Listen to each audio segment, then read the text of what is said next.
In our last episode of that Washington soap opera, As the Door Revolves, we introduced you to former federal prosecutor Mary Jo White, who left government to become a hotshot Wall Street lawyer defending such big firms as JPMorgan.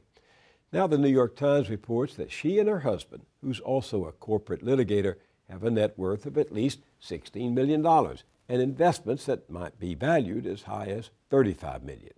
And now, courtesy of President Obama, Mary Jo White's been named to head the SEC, the Securities and Exchange Commission, the very agency that regulates her clients and everyone else doing business in the stock market. But as they say on late-night TV, wait, there's more.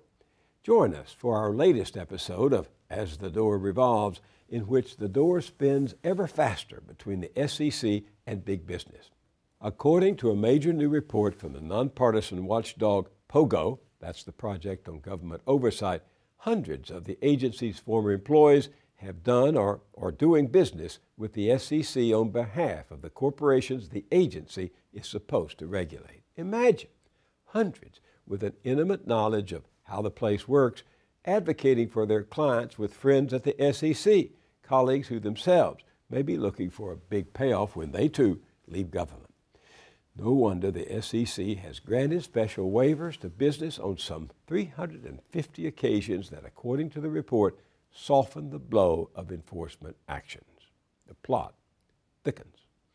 POGO also reports that when Obama's first SEC chair, Mary Schapiro, pushed for reform of the money markets business, it was opposed by the 2 Republicans on the commission and 1 Democrat, Luis Aguilar, who used to be an executive vice president with the money management firm Invesco. He came out against Shapiro's plan shortly after a meeting with Invesco officials. Coincidence? Aguilar told POGO there's no connection. Sure. When President George W. Bush was in the White House and named Chris Cox to run the SEC, we screamed like bloody murder because Cox had been a partner at a huge global law firm whose client list included Deutsche Bank and Goldman Sachs. Now, Obama's pushing his choices through the same revolving door.